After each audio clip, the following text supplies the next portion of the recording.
Hey guys, कैसे हो आप सभी लोग। Welcome back to my channel AG anime manga. तो गाइस, आज मैं एक्सप्लेन करने जा रहा हूँ बुक ऑफ एस्पर के एपिसोड नंबर 455 को, जो कि काफी ज्यादा अमेजिंग होने वाला है। इसलिए पहले ही वीडियो को लाइक शेयर कमेंट सब कुछ कर डालना। और जिन लोगों ने अभी तक इसके पिछले एपिसोड को नहीं देखा है तो मैंने उस एपिसोड का लिंक इस वीडियो के नीचे डिस्क्रिप्शन में दे दिया है, आप लोग जाकर के पहले उस एपिसोड को देख लीजिए। बाकी जिन लोगों ने ऑलरेडी देख रखा है तो उनके लिए शुरू करते हैं हमारा आज का ये वाला एपिसोड। तो अब इस एपिसोड की स्टार्टिंग में हमें रेड डीमन को दिखाया जाता है, जो कि अपने बाकी के भाइयों से शर्त लगाते हुए कहता है कि ब्रदर्स, मैं बेट करता हूँ कि ये लड़का 1 महीने में और ये लड़की उससे आधे महीने में ठीक हो जाएगी। तो दूसरा कहता है कि नहीं, इतनी जल्दी ठीक हो पाना इनके लिए तो पॉसिबल नहीं है। देखो जरा इन्हें, इनके घाव कितने ज्यादा हैं और तकरीबन इन्हें ठीक होने में 3 महीने से ज्यादा ही लग जाएंगे। ठीक है, फिर मैं इनके ऊपर 5th ग्रेड की पिल की बेट लगाता हूँ। इधर दूसरी ओर अपने बच्चों के ऊपर उन चारों डीमंस को शर्त लगाते हुए देख करके क्विलैंग भी कहता है कि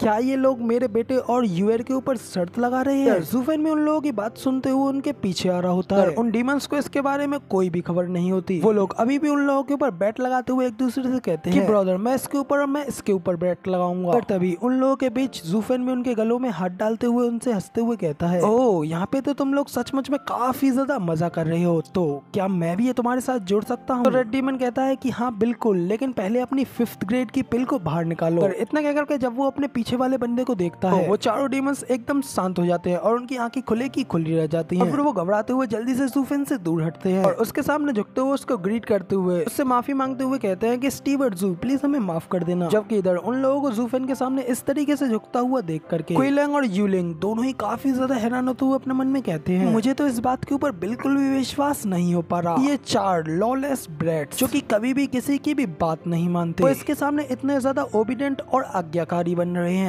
दूसरी ओर रेड डीमन ज़ूफेन से कहता है कि स्टीवर्ट ज़ू, क्या आप यहाँ पे इन लोगों को बचाने के लिए आए हैं? लेकिन सर को इनके ऊपर अपनी सॉरी स्टेट के ऊपर ही काम करना होगा। तो ज़ूफेन कहता है कि हाँ, जब से मैंने यहाँ पे आने की हिम्मत की तो मैंने इस परिणाम की आशा ही की थी, लेकिन मैं पूरी तरीके से श्योर हूँ कि मैं इन लोगों को बचा ही लूंगा। इतना कहकर के ज़ूफेन यूएर के करीब उसके बेड के पास जाता है और घायल यूएर को देख उसके हाथ को पकड़ करके उसकी पल्सों को चेक करते हुए पहले वो उनकी कंडीशन का पता लगाने लगता है, जिसके बाद वो यूलिंग और क्विलैंग को बताता है यूएर डीमन डिवोरिंग शेवर की ट्रेनिंग कर रही थी और 2 महीनों तक तो उसे ये सब करने में कोई भी इश्यू नहीं आया। लेकिन इसके हाथ में चोट लग जाने के बाद भी इसने काफी ज्यादा कड़ी मेहनत की, जिसकी की वजह से इसकी बाहें गिर गईं और इसकी मेरिडियंस पूरी तरीके से ब्रोकन हो गईं। और तब जैसे ही मैंने इसका अनहील्ड हाथ देखा, मैं तभी समझ गया था कि इसके साथ कुछ तो गड़बड़ चल रही है। और फिर मुझे पता चला कि न केवल हीलिंग पिल्स के साथ छेड़छाड़ की गई है, बल्कि इसे घायल अवस्था में ही ट्रेन करने के लिए काफी ज्यादा पुश भी किया गया। और ये सब कुछ आउटर सेक्ट प्रमोशन के लिए था, जहाँ पे कि इन लोगों ने अपनी सीवेज एनर्जी का यूज किया, जिस वजह से इन लोगों के साथ ये सब हो गया। साथ ही जैसे ही मैंने हुमेर को इन लोगों को सुपरवाइज करके ट्रेन करते हुए देखा और अपने सिस्टरहुड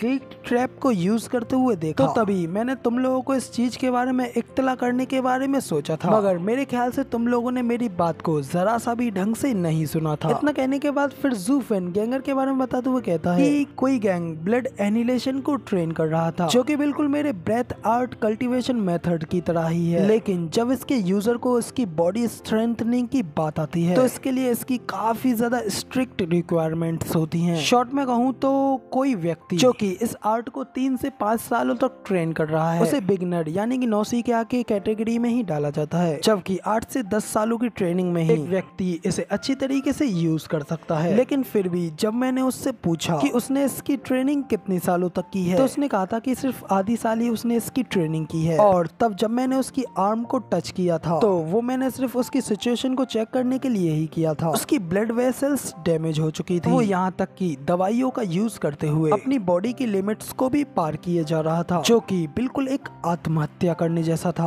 और ये सब कुछ सिर्फ और सिर्फ हुमेर की ही योजनाएं थी, ताकि उसे ये सब कुछ करके ये आउटकम मिल सके। लेकिन मैंने पहले तुम्हें भी इस चीज के बारे में वार्न किया था। तो अब इधर जूफेन की ये सारी बातें सुनने के बाद उसकी बात पहले ही ना मानने के रिग्रेट को लेकर के वो दोनों ही लोग काफी ज्यादा दुखी हो जाते हैं। और तभी उन 4 डीमंस में से ब्लैक एंड व्हाइट बाल वाला डीमन जूफेन से कहता है कि स्टीवर्ट जू, जब आप पहले ही ये सब कुछ अच्छी तरीके से जानते थे तो फिर आखिर आपने तभी इस सब के बारे में साफ साफ क्यों नहीं कहा। तो जूफेन कहता है कि हाँ मैं इस बारे में जानता तो था, मगर इससे क्या ही फर्क पड़ता है कि मैंने इन लोगों को कुछ नहीं बताया। तो अब इधर जूफेन की ये बात सुन करके बाकी के 4 डीमंस भी जोर से हंसते हुए कहते हैं कि सचमुच में स्टीवर्ट जू काफी ज्यादा वाइल्ड है। इसी के साथ जूफेन भी अपने मन में कहता है कि जरूरतमंद फ्रेंड ही फ्रेंड होता है ना। और अगर मैं इन लोगों को पहले ही इस सब के बारे में साफ साफ बता देता तो तब ये लोग मुझे फॉलो नहीं करते और इस सब के लिए मेरी पूजा नहीं करते। जीवू ये चाहता है कि मैं एक काफी ज्यादा बड़ी मेरिट्स को हासिल करूं, इसलिए अब मैं क्वी लैंग और यूलिंग को अपने अंडर रखना चाहता हूं और इन लोगों को अपने अधीन करने का सबसे अच्छा तरीका इन लोगों के गिल्ट को ही अपने हाथों ट्रैप कर लेना है। और जिस मोमेंट पर मैंने इस सेक्ट के पुराने एल्डर्स और वेंडरवल्स की ग्रेव्स को देखा तो तब से वो जगह तो मेरी कल्टीवेशन के लिए बिल्कुल हेवेंस की तरह है। मुझे वहाँ बैठने के अलावा और कुछ भी नहीं चाहिए था। यहाँ तक कि मैंने अपने खुद के बचत के ग्रेस प्लान को भी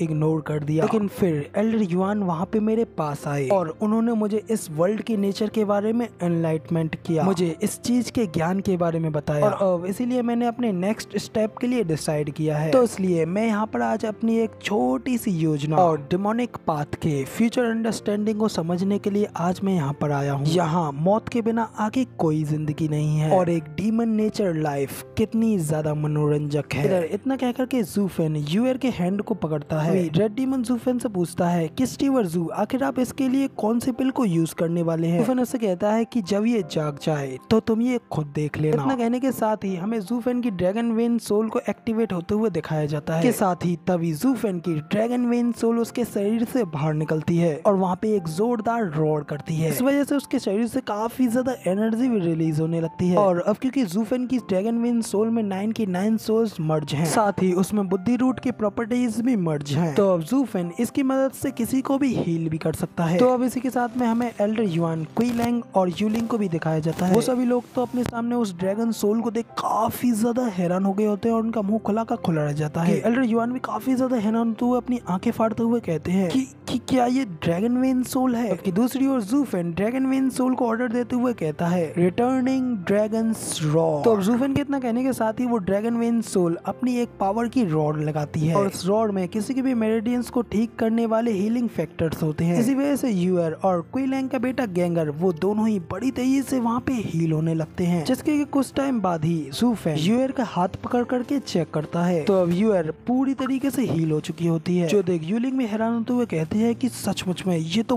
बहुत ही ज्यादा अमेजिंग है। जबकि एल्डर युआन भी कहते हैं कि जूफेन के पास तो वास्तव में एक डिवाइन आर्ट ऑफ रिजुविनेशन है। इसी के साथ हमें यूएर की ओर भी दिखाया जाता है जो कि अब काफी ज्यादा हील हो चुकी होती है। इसी के साथ वो अपनी आंखें खोलती है और उठ करके खड़ी हो जाती है। जो देख करके तो मानो यूलिंग का तो खुशी का कोई ठिकाना नहीं रहता। खुशी तो अपनी बहन को आवाज लगाती है और कहती है कि यूएर तुम सचमुच में बिल्कुल ठीक हो चुकी हो। यूएर कहती है कि सिस्टर मगर मेरे साथ क्या गलत हुआ था। इसी के साथ में वो अपने साइड पे देखती है तो वो देखती है कि जूफेन ने उसका हाथ अपने हाथों में पकड़ रखा होता है और उसे देख करके हल्की सी स्माइल कर रहा होता है। और क्योंकि यूएर को किसी भी चीज के बारे में कुछ भी नहीं पता होता है, जूफेन को इस तरीके से अपनी ओर हंसता हुआ देख करके अपना सड़ा सा मुंह बना लेती है और गुस्से में अपना हाथ छुड़ाते हुए जूफेन के एक जोरदार चमाटा रख देती है और उससे चिल्लाते हुए कहती है कि आखिर तुम ये सब क्या कर रहे हो। जबकि जूफेन को इस तरीके से चांटा लगता हुआ देख करके तो यूलिंग और क्वी लैंग को तो एक जोरदार झटका लगता है। ये देख करके काफी ज्यादा घबरा गए हैं कि यूएर ने जूफेन के साथ इस तरीके का सलूक किया। यूलिंग घबराते हुए जूफेन के पास आती है और उससे कहती है स्टीवर्ट जू प्लीज शांत हो जाइए, ये अभी भी अपने दिमाग से थोड़ी पैदल है,